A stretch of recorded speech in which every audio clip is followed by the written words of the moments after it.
बिस्मिल्लाहिर्रहमानिर्रहीम, अस्सलाम वालेकुम। Welcome to cooking inside the kitchen. और आज किचन में हम आपके साथ बरवा करेले की रेसिपी शेयर करेंगे, जो कि प्योरली हम वेजिटेरियन तैयार करेंगे, यानी इसमें कीमे की फिलिंग नहीं करेंगे। तो कैसे हम इसे तैयार करेंगे एक नई तकनीक के साथ, जो कि बहुत ही अच्छे लगेंगे आपको भी। इस रेसिपी को ट्राई करके ज़रूर देखिएगा। तो हम लेंगे बॉयल किए हुए, ये मेरे पास आलू हैं, ये हम मीडियम साइज़ के ले लेंगे 3 अदद। और प्याज आएगी इसके अंदर 2 मीडियम साइज़ की बारीक बारीक सी कटी हुई। इसके साथ अनारदाना ये देखिए मैंने लिया है 4 टेबल स्पून। इसे हावन दस्ते में अच्छे तरीके से पीस ले। आप इसमें कुटा हुआ ही ऐड कीजिएगा और देखिएगा टेस्ट कितना ही लाजवाब आएगा। हरी मिर्च ऐड करेंगे 3 से 4 अदद बारीक बारीक सी कटी हुई। तो चाट मसाला ऐड करेंगे, ये जाएगा इसके अंदर 2 टेबल स्पून। चाट मसाले की रेसिपी का लिंक आपको मेरे आई बटन में मिल जाएगा। सॉल्ट ऐड करेंगे 1 टेबल स्पून, और ये सूखा धनिया गया है 1 टेबल स्पून। जीरा पाउडर भी जाएगा 1 टेबल स्पून। अब सब चीज़ों को अच्छे तरीके से मिक्स करेंगे। आप इस फिलिंग को ज़रूर ट्राई कीजिएगा करेले में। करेले को इस तरीके से भी ट्राई करके देखिए, जो नहीं खाते वो भी ज़रूर खाएंगे और करेले की कड़वाहट बिल्कुल भी महसूस नहीं होगी। अब मैंने करेले को अच्छे तरीके से छीलने के बाद नमक के साथ अच्छे तरीके से वॉश किया है, और इसको अब हम फिल करेंगे। इसके सीड बिल्कुल आपने रिमूव कर देने हैं। तो बड़े ही अच्छे तरीके से आपने इसकी फिलिंग करनी है, और फिलिंग करने के बाद हम इसे धागे की मदद से बांध देंगे, ताकि इसकी फिलिंग जो है वो फैलेगी नहीं। बहुत ही मज़ेदार सी फीलिंग है, जिसमें खट्टा भी थोड़ा सा टेस्ट आएगा और आलू का प्याज का बड़ा ही मज़ेदार सा कॉम्बिनेशन है।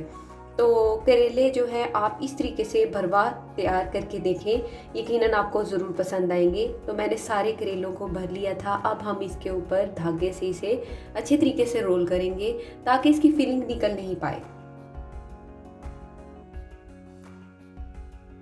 जी, तो सभी करेलों को मैंने अच्छे तरीके से ये देखें धागे से रोल कर दिया था। तो अब ऊपर चाट मसाला थोड़ा सा और स्प्रिंकल करेंगे। तो देसी ये मेरे पास सरसों का ऑयल है, इसी में फ्राई करूंगी। इसका बहुत अच्छा टेस्ट आएगा करेले के अंदर। आप भी इसी तरीके से ट्राई कीजिएगा। 1/2 कप हम ऑयल में फ्राई करेंगे करेले को। तो गरम तेल में आप इसे ऐड करेंगे बिल्कुल मीडियम फ्लेम पे, ताकि अच्छे तरीके से चारों ओर से हम इसे फ्राई कर सकें। तो हम फ्राई करते हुए भी आपको दिखाएंगे। जब चारों तरफ से अच्छा सा कलर आ जाएगा गोल्डन सा, तो हम इसे निकाल लेंगे। तो जैसे आप देख रहे हैं एक साइड पे अच्छा सा गोल्डन सा कलर आ चुका था, तो मैंने साइड्स को चेंज करना शुरू कर दिया है।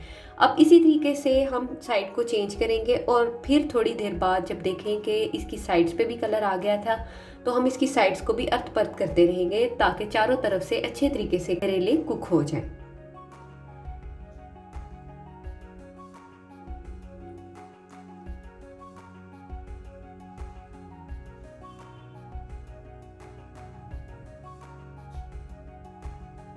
आप करेले को बना के फ्राई करके तो इसे सेव भी कर सकते हैं, क्योंकि ये काफ़ी दिनों तक सही रहेंगे और ये ख़राब नहीं होते। आप इसे फ्रिज में भी रख सकते हैं, जब जी चाहे गर्म करें, निकालें और इंजॉय करें। पराठे के साथ खाएं, रोटी के साथ खाएं, चपाती के साथ, ही आपकी अपनी मर्जी है। अब चारों तरफ अच्छा सा कलर आ गया था, तो हमने इसे ड्रेन आउट कर लिया है। सर्विंग करते हुए वक्त मैं इसका धागा बिल्कुल रिमूव कर दूँगी, और मज़ेदार से करेले आपके सामने तैयार हैं। आप भी इस रेसिपी को ज़रूर ट्राई करें, और ट्राई करके फीडबैक में बताएं कि रेसिपी आपको कैसी लगी। इस रेसिपी को ज़रूर ट्राई कीजिएगा और शेयर कीजिएगा लिंक को फैमिली और फ्रेंड्स में। फिर मिलेंगे इंशाल्लाह अच्छी सी रेसिपी लेके। तब तक के लिए अपनी दुआओं में याद रखिएगा। अल्लाह हाफिज़।